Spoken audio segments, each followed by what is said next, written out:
মেরাজের রজনীতে আল্লাহ রাসূল নিজের চক্ষু মুবারকে জাহান্নাম দেখেছেন, অনেক বিষয় তিনি জেনেছেন। জাহান্নামীদের বৈশিষ্ট্য কি হবে, কি কারণে জাহান্নামী হবে। এক পর্যায়ে আমার রাসূল সাল্লাল্লাহু আলাইহি ওয়াসাল্লাম বলেছেন, যেই জবানটা, এই চামড়ার এই মেশিনটা, এই মুখের কারণে, এই জবানের কারণে অনেক মানুষ জাহান্নামী হবে আমি দেখেছি। এজন্য খুব সাবধান। জবান আল্লাহ দিয়েছেন, যা ইচ্ছা তাই বলে ফেলি আমরা। একটা কথার কারণে অনেক কিছু হয়ে যায়, অনেক কিছু হয়ে যায়, অনেক বড় ক্ষতি হয়ে যায়। অতএব এই জবানের ব্যাপারে খুব সাবধান। ক্ষমতার পদস্খলন থেকে আমাদের শিক্ষা নেওয়া দরকার।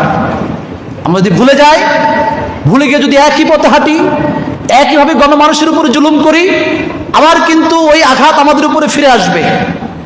এজন্য কোথাও আপনার অবস্থান থেকে সর্বোচ্চ চেষ্টা করবেন দেশকে যদি ভালোবাসেন,